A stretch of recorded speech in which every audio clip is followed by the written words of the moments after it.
is Sarah Abbott. I'm a Master of Wine. This is an edited webinar on the wines of Prosecco Superiore, Conegliano Valdobbiadene.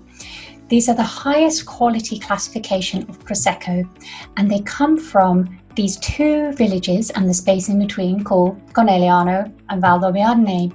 And these are the highest, most historic vineyards of Prosecco. And the wines that we're talking about today are all made in this very new dry style of Prosecco Superiore. We hope you enjoy learning about them, and please do get in touch if you'd like to know more. We're looking at the dry side of Conegliano Valdobbiadene, also known as Prosecco Superiore. And with us we have Roberto Merlo, who is an international viticultural consultant, and one of his clients is the Consorzio of Conegliano and Valdobbiadene, and also Marta Battistella, who is also a viticulturalist who works within the Consorzio. And they're here because we really wanted them to give their amazing depth of knowledge and insight into the very particular approaches to viticulture that you find in Conegliano Valdobbiadene. I just wanted to give you both the commercial context for these wines with a UK perspective, and also the cultural, both in terms of the human cultural and the viticultural context. Each wine will bring up certain themes and angles about the region, and we've chosen these wines. They're all expressions of this really drier style of Prosecco Superiore from Conegliano and Valdobbiadene. And you'll probably notice immediately that some are labelled Valdobbiadene, some Conegliano Valdobbiadene, some Conegliano. And actually for these growers, their origin is either Conegliano Valdobbiadene or Conegliano is at its heart the source of their identity. And you'll see that reflected on the labels. So the word actually Prosecco is in smaller font than the emphasis on their origin in terms of Valdobbiadene and Conegliano. These wines are made by a range of different sort of types of producers. So we've got very small producers, family-owned, artisan, family-owned that have become bigger, and as well as some larger producers who are part of the super groups of Italian wine. These Hogsback Hills have been protected under UNESCO agricultural heritage. That's the Prosecco Hills. They're protected under UNESCO as a World Heritage Site, because when you look at this picture, every single possible plantable piece of land that isn't covered by forests is planted. So this is what impressed UNESCO, in the sense that the closeness between human lives and a thriving kind of society which is prospering from agriculture, and the closeness to these incredibly steep, very demanding vineyards is really striking. It actually makes for an extremely beautiful and highly distinctive landscape. In the UK, Prosecco is really become a category on its own, and it's been this almost unexpected runaway success. It's often called a juggernaut, the phenomenon of Prosecco. It's one of the few wines that's actually been picked up by the masses.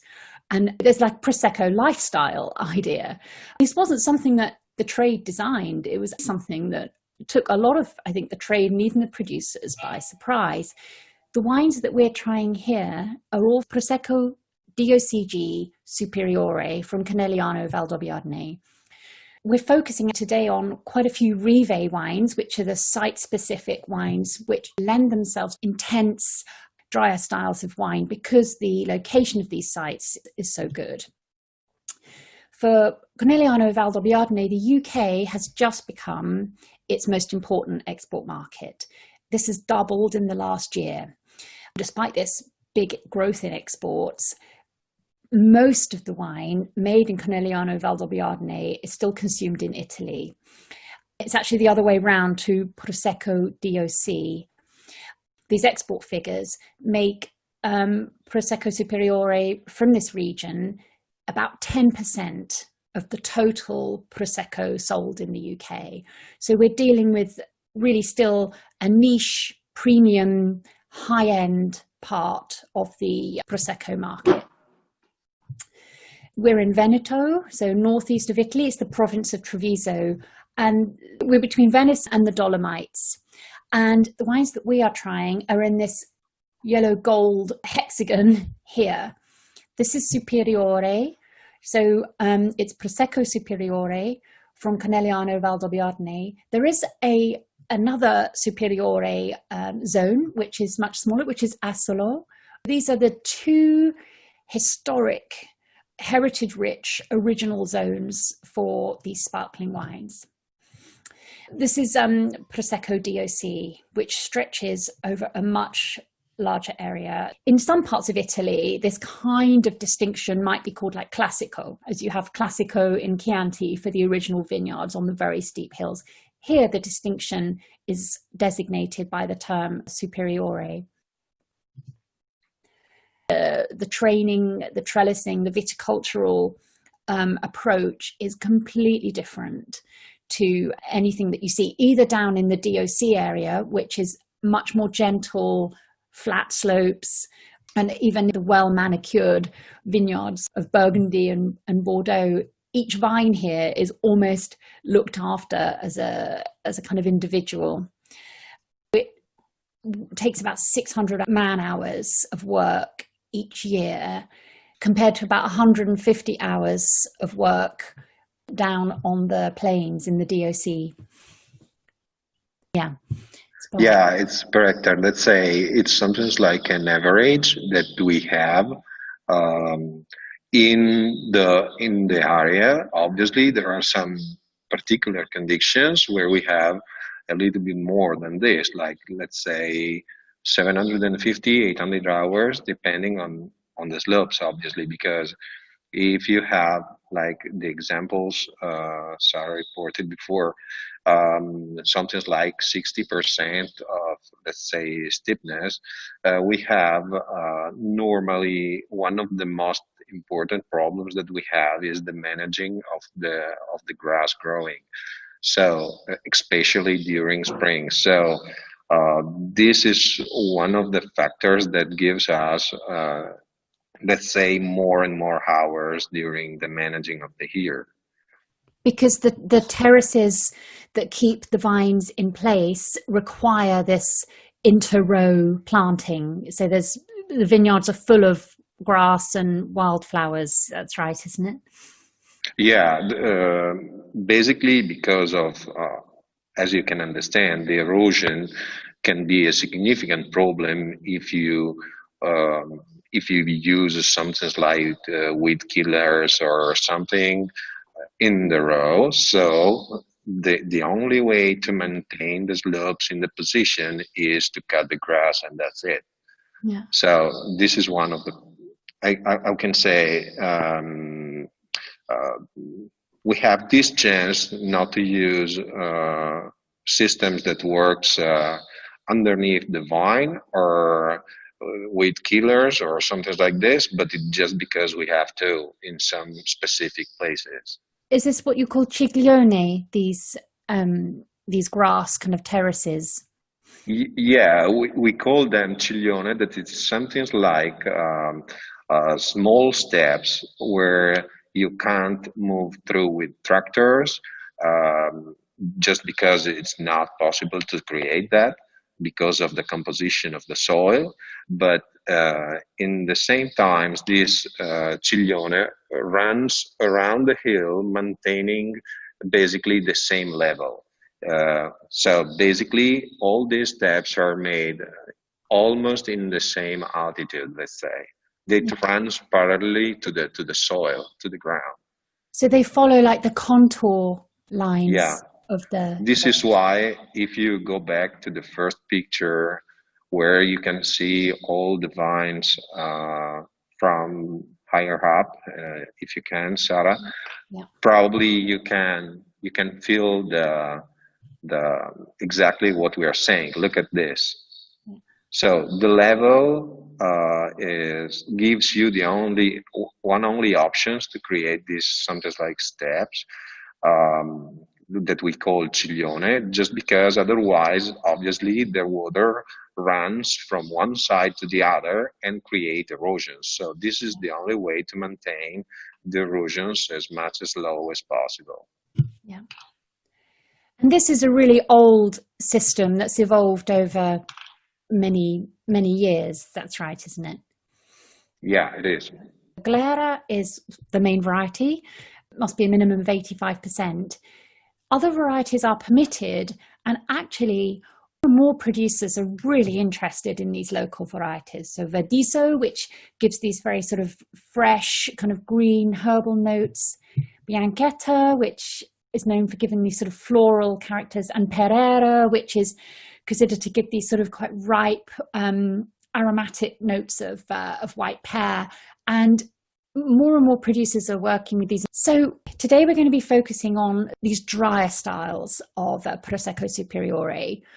In 2019, a new category was created which sort of officially recognized really an existing and growing trend, which is that more and more producers, especially those working with Rive, these single sites, are making wines with lower residual sugar. Extra Brut applies from 0 to 6 grams per litre.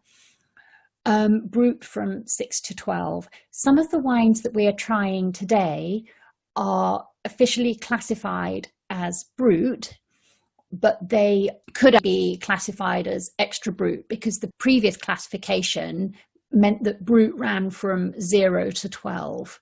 And, you know, there's quite a big difference in potential flavour profile from a 0 gram per litre to a 12 gram per litre. And the interaction of the level of residual sugar with, you know, the dry extract of the wine, the approach that the winemaker takes to their base wine, to their second fermentation, to their time on lees after second fermentation. And of course, with the inherent acidity as well of the grapes and the wine. There are some really nice specialist niche styles made, frizzante and tranquillo still, which is really rare but really delicious. The first two wines are actually both bottle fermented wines. So this is the first wine. The producer is Malibran. So this first wine, it says on the label col fondo, meaning with its sediment. And although this is a relatively recent trend, it actually is inspired by the heritage and the history of the region. So this is a bottle fermented wine that in some ways has something in common with the method ancestrale. You can shake the bottle up if you want to and actually pour it with the sediment. So when Prosecco was first made sparkling, it was made in like the method ancestral way. So you would make your base wine, you'd bottle it, you'd seal it. You knew that there would be some unfermented sugars and some ambient yeasts in that wine, and it would go through a second fermentation as the temperature increased as you came into the spring, so that you would get a naturally sparkling, relatively low pressure wine, obviously that hadn't been disgorged. And that was how the first sparkling Prosecco was made. There are producers who do make col fondo in that way, but the more common way is where, as this wine is made, so you make your base wine, you bottle, you do add a liqueur de tirage, and then you seal it under cork, and then it goes through a second fermentation and it's not disgorged. It's made in fairly small quantities, but I think it brings an extra dimension of texture, and it has that kind of slightly transparent, you know, sort of naked fruit quality that you get with low or no sulfur wines. So this wine here from Malibran he's down here in Susegana. So this is Conegliano in the east. This is the more gentle, slightly more rolling hills. And when he makes his wine, and you find this among all the high quality producers of the region, they don't just make a base wine, chuck it in an autoclave and then see what happens. They make a site selection and they vinify the individual plots, and they treat the base wine and mature the base wine in different ways according to its ultimate destiny. So when he's picking for this particular wine, this col fondo style, whose official designation, by the way, is about to be called sui lieviti, with its yeasts. When he makes this wine, he picks from a site where he knows that the grapes have good ripeness, good extract, good acidity. So he's looking for quite powerful raw materials. And it's 2017. It's imported actually by Passione di Vino. They do really well with it. And when you go to the region, they will usually serve it with food. In fact, the first time I had something like this, they decanted the whole thing into a long tall jug, and we had it with the new season bitter radicchio risotto. And so it becomes less fizzy, it becomes more about the minerality and the acidity of the wine. I actually have a commercial question on Col Fondo, because I find it a very interesting category. But the question here is this a niche category that we as expert wine lovers are going to love, or is it something that's actually being supported commercially within the region? Is it growing? Is it becoming something that is commercially significant, or is it, again, just a niche for wine lovers like us to enjoy? I think it's absolutely being supported in the region because it's been taken into the fold of the official denomination regulations. It's not Superiore because Superiore is reserved for fully sparkling, but it is considered to be a DOCG, and it is absolutely appreciated and supported by the Consorzio. As you can see by the fact, we include it and talk about it here. It is small production because it's a devil to make, but I think that it adds this extra level of interest and nuance. It is quite, East London natural wine bar, but that's an important attribute, especially for a big famous wine name that can often be slightly misunderstood as like a homogeneous juggernaut.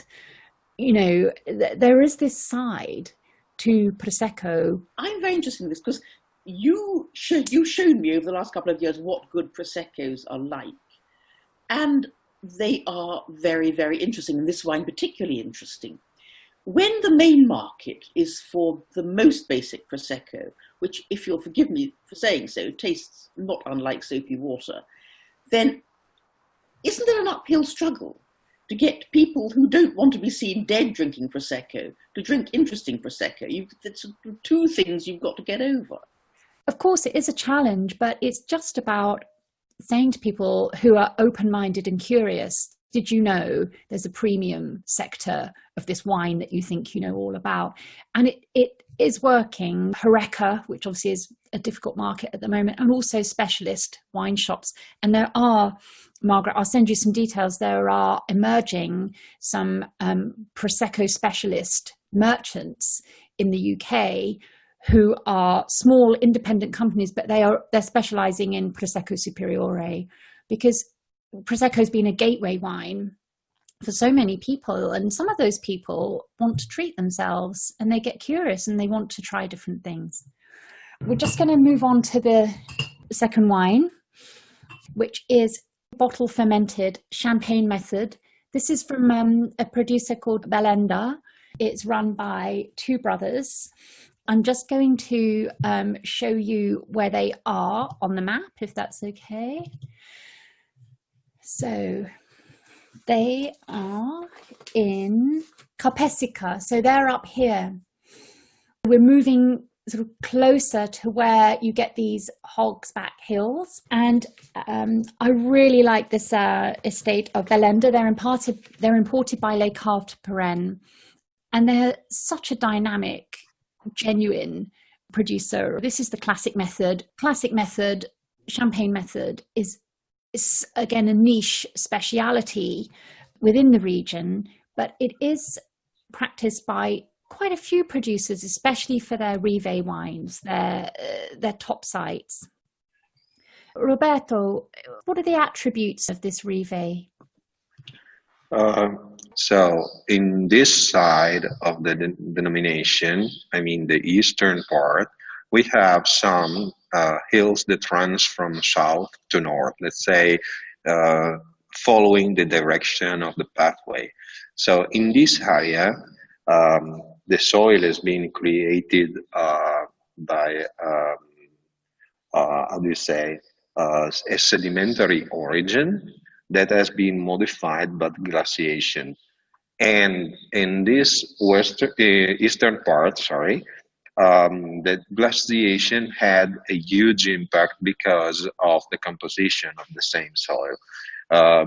For example, in the western part, we have more rocks, let's say, so the hills have been in the past pretty stable. But in this side, where we have less rocks, obviously, the how do we say, the landscape is more, in some ways, more gentle. It's true that both of the wines that we tasted this today is coming from, let's say, the warmest side of the appellation, and obviously you can feel in both wines the powerful, I mean, because they have a significant degree of alcohol that comes from the richness in terms of sugar, but in the same time they have let's say, really good pH for this kind of wines. And so this comes from, especially from the warmest side of the appellation, as I said. How can I say, comparing the two wines, just to give you an idea, the previous comes from a place where we have more clay. Let's say we have less rocks, less stones. In this side, in Carpesica, they have a significant amount of rocks and in the same time a certain amount of limestone. So combined with clays for sure, but the presence of the rocks obviously gives some limitations to the vine in order, let's say, to compare with the water content of the soils. So when it's really when the summer is really hot, obviously in this side of the appellation, the vine suffers because they should require a little bit more water than they have. But despite of the amount of water that we receive as a rainfalls, let's say the average is quite high but concentrated in some months. For example, May is the rainiest month of the year for us. In the last 5 years, we have more and more rains in May and less rains during summer. Let's say last year, for example, that has been particular vintage. In May, we had something like from 350 to 400 liters per square meter of rainfalls. That it's something like, in terms of inches, let me calculate, let's say around 15 to 20 inches, which is a significant amount if you consider one single month. But after that, in June, we have something like from 4 to 5 inches. So the difference is huge. So this is why this kind of wines and coming from these kinds of soils are basically rich and dedicated to this particular products. So we're now into Charmat method, Martinotti method. Wine number 3 is from Bortolomiol. It's a producer which is deeply bound up with the whole story of the creation of the denomination. It's currently run by 4 sisters. They are the daughters of Giuliano Bortolomiol, who was a main force after the Second World War, coming back and really setting out to restore the viticultural and commercial potential. So it's these four sisters, and they have championed environmental and sustainable projects. They've been a real pioneer of low input, sustainable and or organic viticulture in the region. And they are at the Rive San Pietro de Barbozza. This is an example of a Prosecco Superiore that has 10 months on the lees, which gives it this lovely, stony, salty, almost granitic kind of character. If we taste this next to wine number 4, which is Terre de Faille, a single vineyard belonging to this particular estate, but it's in the Refrontolo area around here. You've got 2 Rive wines made very dry, so 0 grams per litre for wine number 3 and 3 grams per litre for wine number 4. And here we're moving more into these stony, steep Rive sites.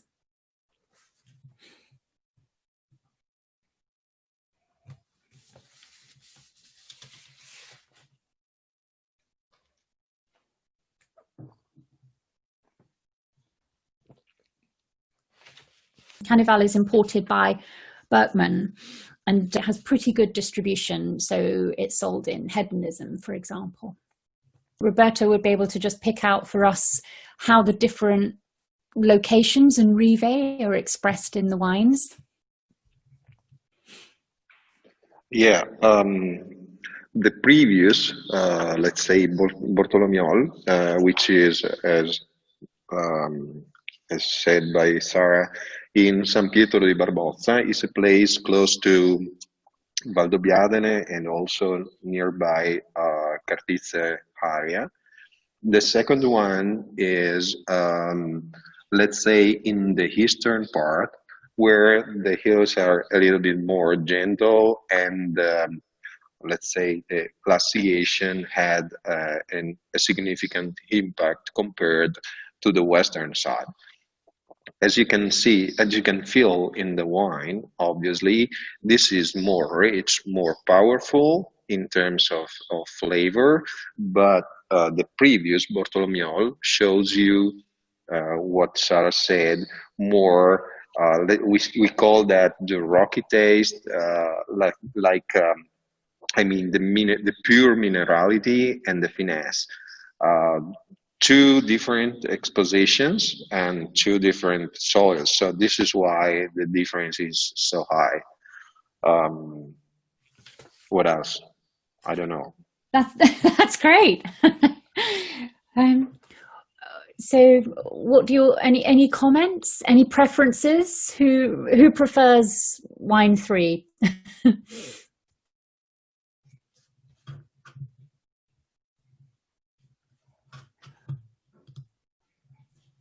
If I can tell you something else, is it seems to me to taste in the Bortolomiol one like a sparkling basis.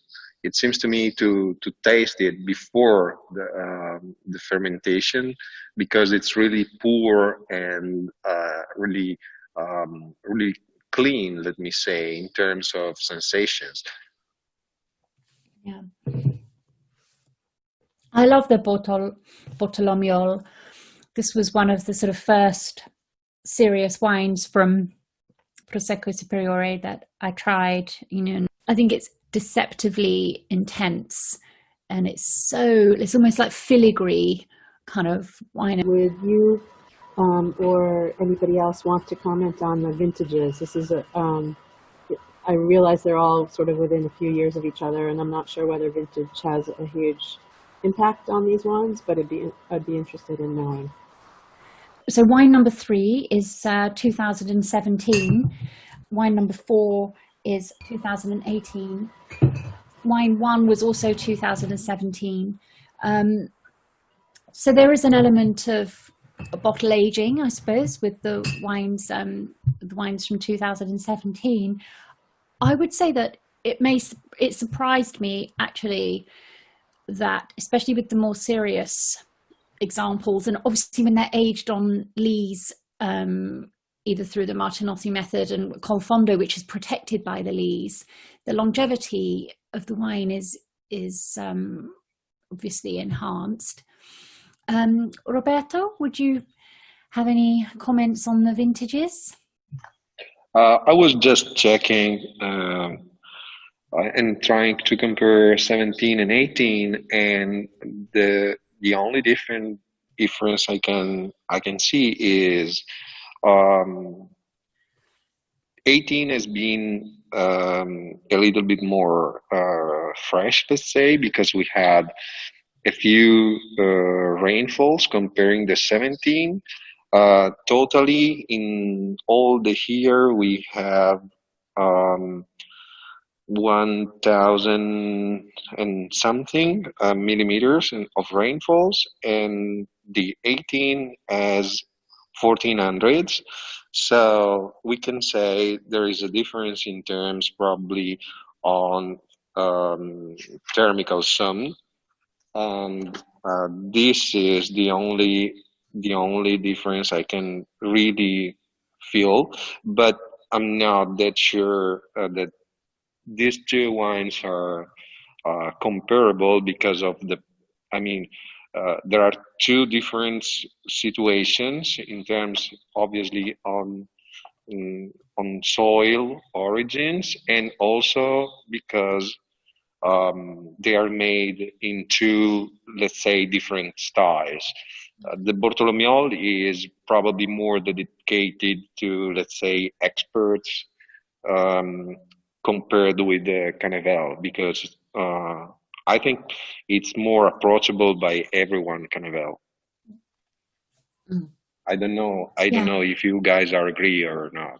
I think, yeah, I do agree. I mean, the Canevel has more of that. It's more obviously connected to the more classic Prosecco aromatic profile, because I think it's worth bearing in mind that certainly in the UK, the other kind of sparkling wine styles that are popular and successful in the market tend to be more, they're salty and savory, and actually Prosecco is, within that context of sparkling wine style, it is a more aromatic, slightly more lifted, slightly more scented style.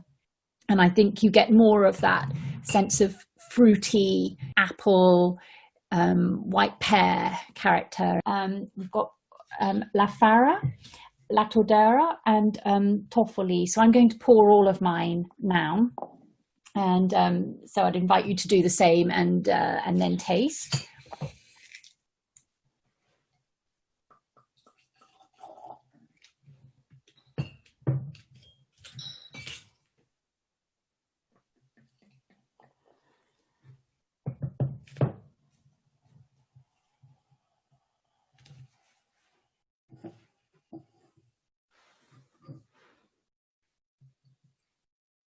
They are based here at Fara di Soligo, which is in the middle of the denomination.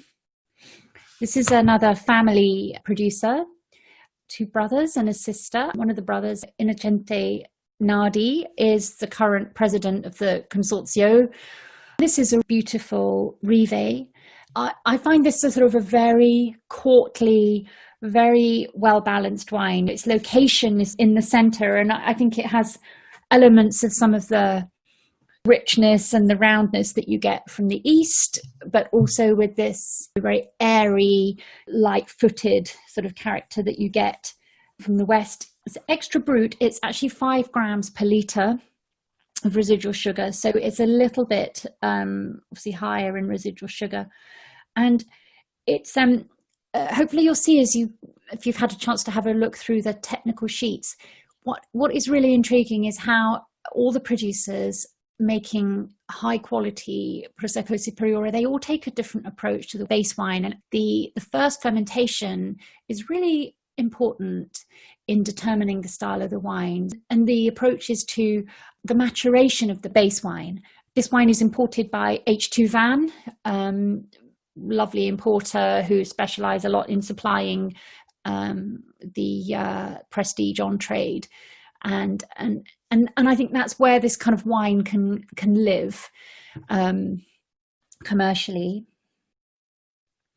So this is aged actually after the Prise de Mousse. This is aged on the lees in tank for 3 months, and then for a further 3 months after it's been filtered. And then wine number 6, La Tordera. So they are over here in Guia. You can see how steep and craggy it's starting to get over here. It's so beautiful, actually. La Tordera is another family producer run by Gabriella, the sister, and Renato and Pablo. So Gabriella looks after the sort of commercial side. The brothers are involved in viticulture and winemaking.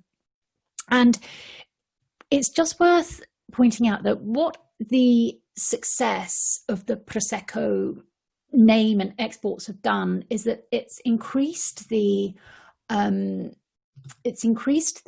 potential and the value of all enterprises, including those in Conegliano Valdobbiadene. And so what it has meant is that families and young people and next generations are able to actually continue working in those family estates.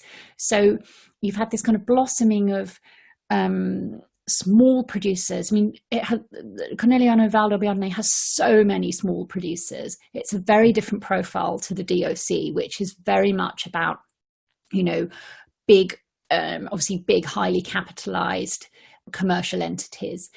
We've got lots of small producers who have been able to invest, who may previously have sold their grapes, who have built relatively small but often very beautiful wineries with lovely cellar doors, because cellar door sales are still very important here. And La Tordera are an example of that. I really like their wines. They have this very sensitive approach to viticulture. They, I think this is a reduced sulfur wine. So they're working with 84 milligrams per litre of SO2, which is quite a lot lower than the permitted levels. I'll just put the map back on. And can you tell us a bit about Rive de Guia, Roberto? We are actually the pathway that runs from east to west. If you can point it, please, Sarah. Yeah. Should be great. From east to west, the majority of the pathway runs on the main road. So we have to imagine that around Guia, Farra di Soligo, and everything in between, all the area that is planted is in the higher part of the image that you can see. So basically, Guia is something like in the middle of a valley, where in the southern part you can have forest, just forest, let's say, and in the northern part there are vineyards. Basically, in the southern facing hills, everything is planted around there, and in the northern face of the hills, all is forest. In this part, we have starts to get less rocky, let's say, comparing with the previous wine that we tasted, which is La Farra. And we have a little bit more clay in this area. But running on the west, obviously, towards Valdobbiadene, Cartizze, and so on, we have, in some ways, less rocks, less steepness in terms of hills, but it still remain viticulture where we can't use, let's say, easily machines like tractors and something like that. So basically in Guia and around Guia, the majority of the managing is done by hand. I mean, it's not that easy to use tractors and so on. Because of the position of Guia, as I told you, in the middle of the valley, it's a particular place which is a little bit cooler than the front hills like Farra di Soligo, Col San Martino, Soligo, etc. And in this place, it's the temperature that you can have during the season is significantly different from the other places. So basically, this is the particularity of the area around Guyane. Thank you. Sarah, I'd like to ask a question, please. If you could just tell us about the drinking window of these wines, because I've noticed they're all vintaged, but normally you think of Prosecco as kind of youthful wines to drink soon, but could these age? I think they could, especially the Rive wines, where you have generally very good balance of acidity, very good healthy pH, good extract. I mean, they're wines that are made to really. They're made with to be Venus, So I mean, we've tried some wines from 2017, which I think are showing really well. I haven't actually, I must admit, I haven't tried any really. I haven't tried anything more than 4 years old. I think that especially with the mainstream style of Prosecco Superiore, the growers, they want to make beautifully balanced, harmonious wines, but they completely embrace the personality that these wines are airy and scented. And I think that the producers would probably say to you, maybe up to 5 years, especially for a wine that's had that time on lees. But I think Prosecco Superiore it has its own soul. It's not like champagne, which is more kind of serious and sort of philosophical in that sense and a bit brooding. These are the scent and the aroma. It's like a kind of walk across a high vineyard filled with meadow flowers. It's that kind of thing. So I think they can, but I don't know if I wouldn't necessarily put it to them as a test for the mainstream. I don't know. What do you think, Julia, about aging Prosecco Superiore and drinking windows? Actually, if you want to appreciate all the fruity and floral aromas, the freshness of this wine, we suggest to drink it within 18 months after the harvest. But given the fact that the average quality is very high when we talk about Conegliano Valdobbiadene, Prosecco Superiore, it is a wine that can also age. And of course, the profiles, the bouquet, the aromas will change, will go more towards more ripe fruit. So the profile, the sensory profile will change, but we can still appreciate the quality of the wine. Thank you. I think I've just noticed that actually for La Tordera, Gabriella has said up to 3 years. And I think that kind of, for example, I think the Bortolomiol, I would like, that's 2017. I think I would be happy to, put a couple of bottles of that aside and try them in 2021. I think that kind of, that style, that's quite a serious stony wine from the denomination. So I would say probably, somewhere between 18 months and 5 years. But I don't think, I wouldn't necessarily think of it as beyond that. I may be proved wrong. There's probably some crazy person somewhere in the region, making making some. Yeah, sorry, Sarah, if I can tell you something.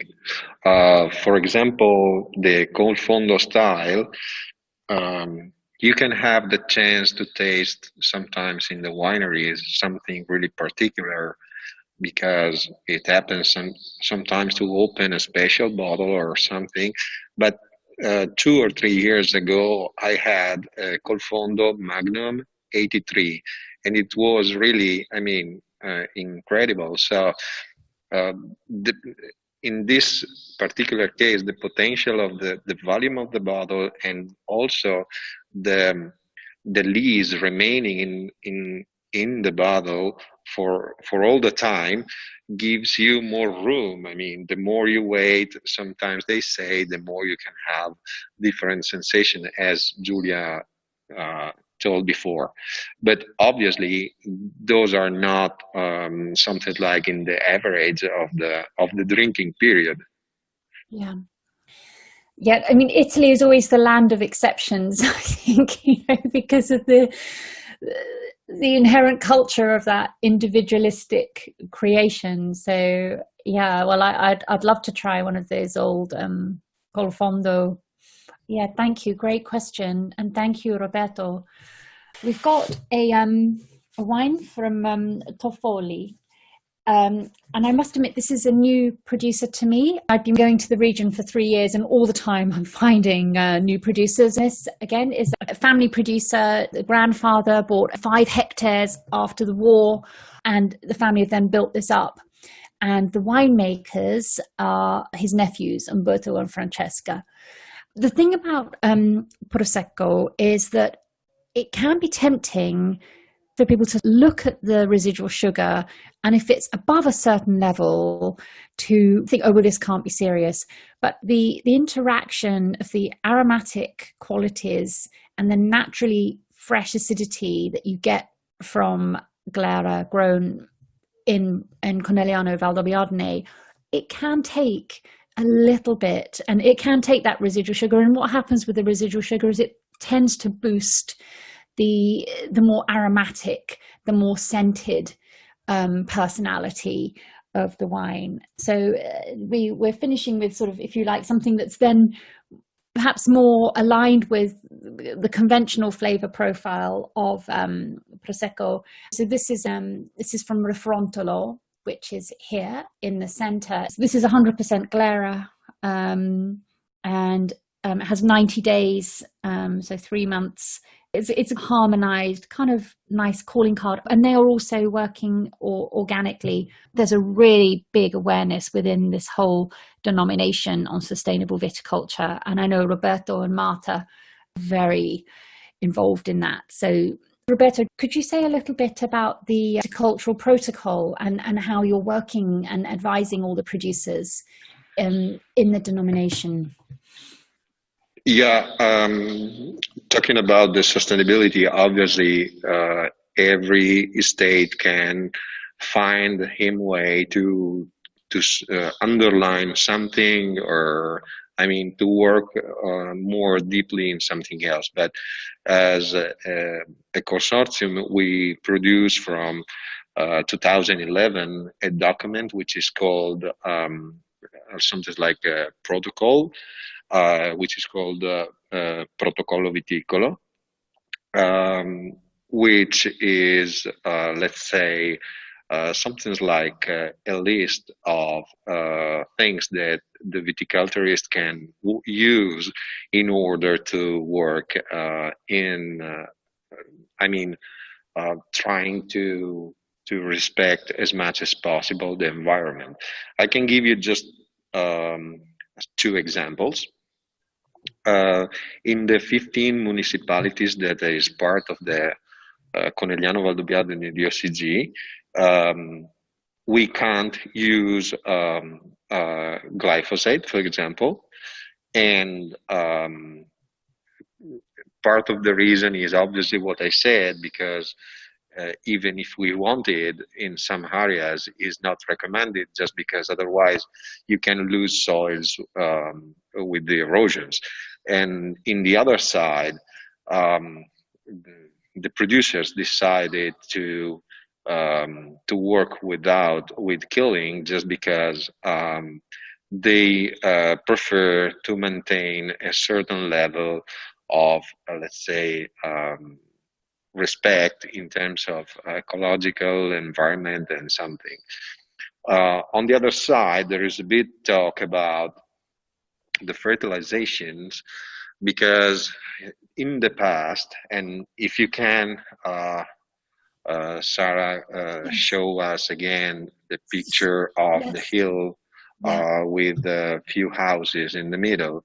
Yes. Every one of these houses in the past has been something like a small cattle barn. So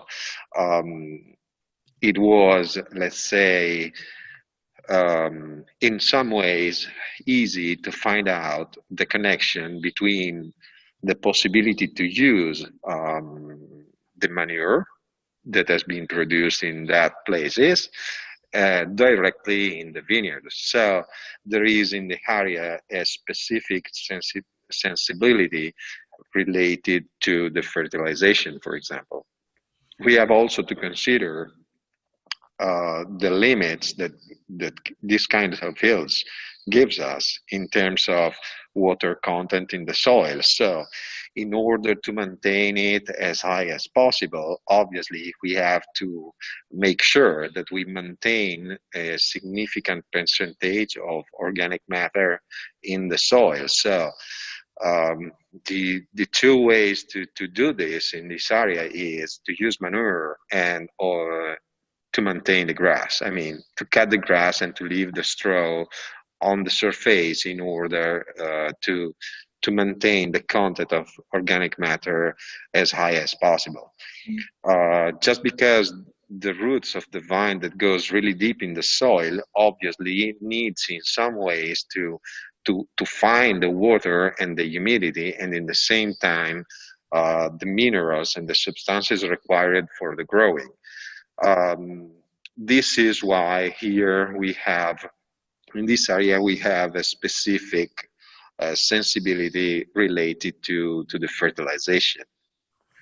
Because you want the high organic content of the soil in order to help protect it, particularly against erosion. Is that right? Yeah, sure. Erosion and the capability that the organic matter has to conserve and to maintain the water in the driest season, let's say in June, July, sometimes in August. Okay, fantastic. Thank you. I just wanted to start to wrap up.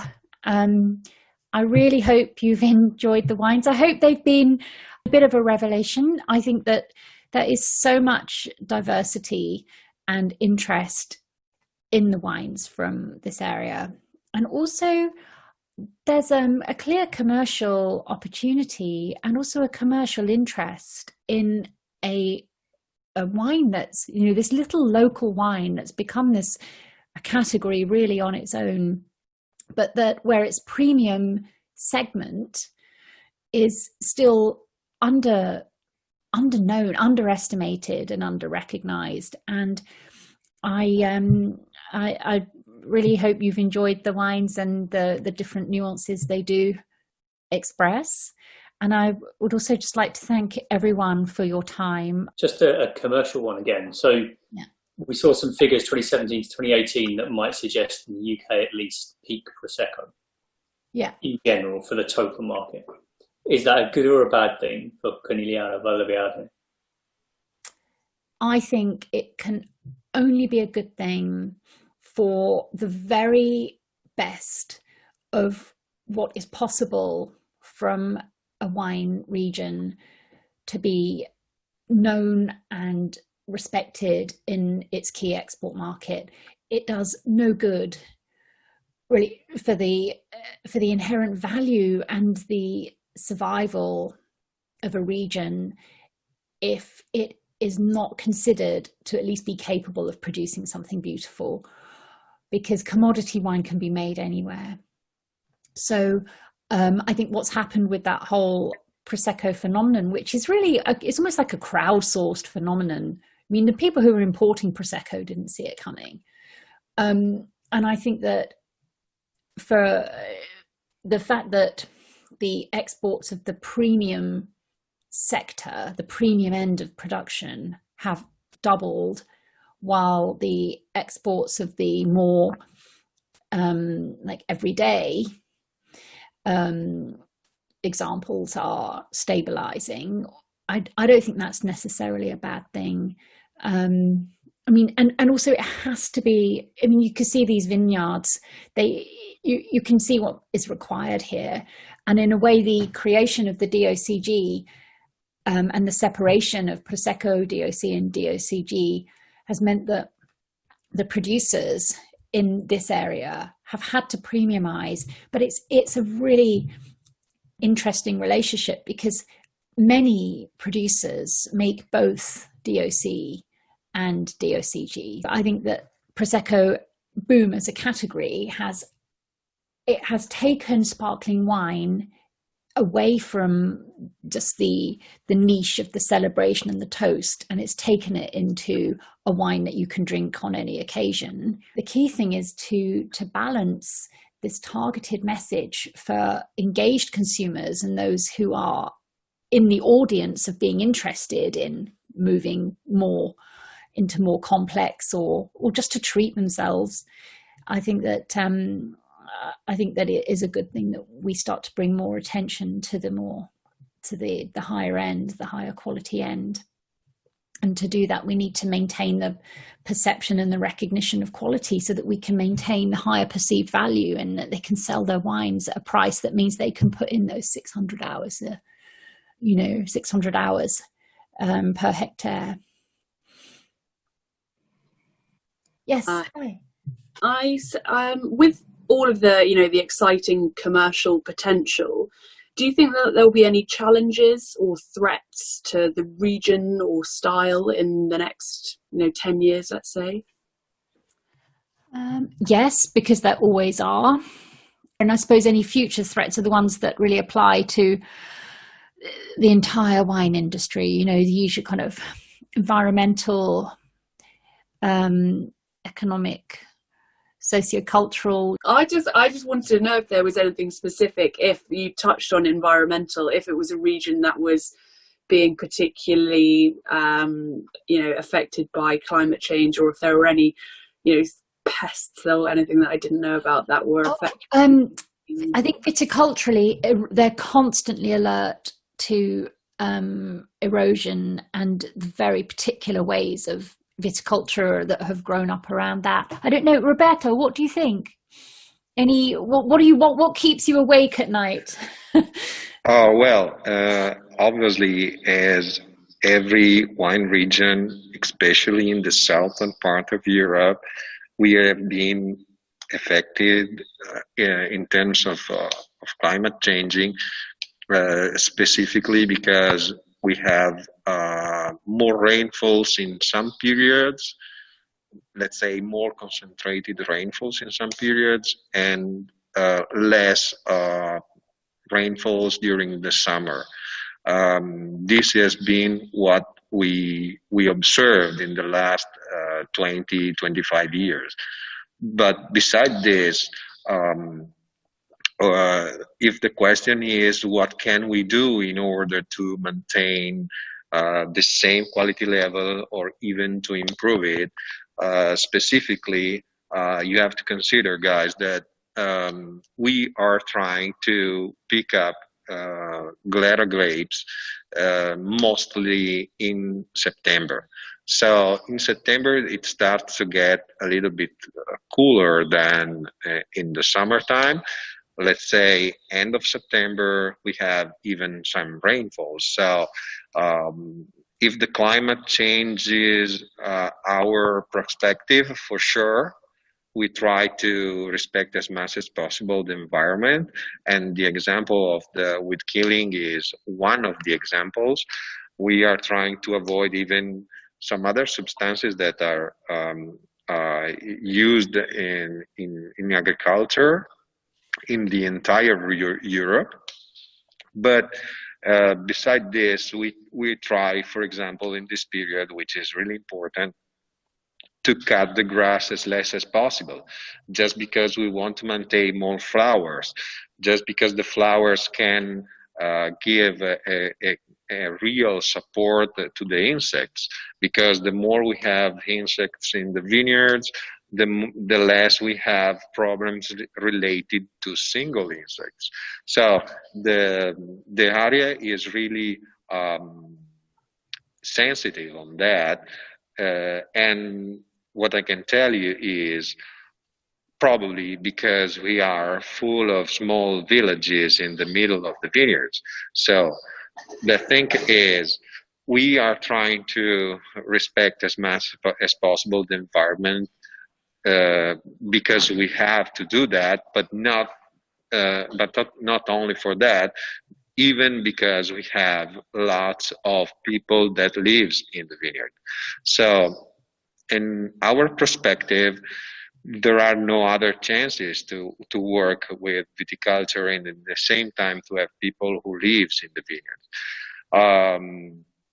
We are also trying to evaluate the possibility to manage the vineyard, taking in consideration the possibility to have these kinds of differences in terms of climates. For example, in our appellation, it is not permitted to use the irrigation. But if we continue to go back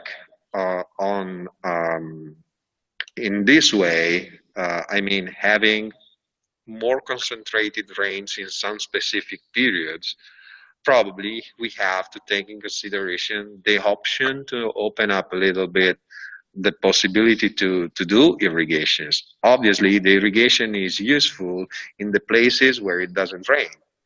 But in the same time, if it rains only in specific months, it seems to me logic to think that in July it doesn't rain. So we are in the dry season.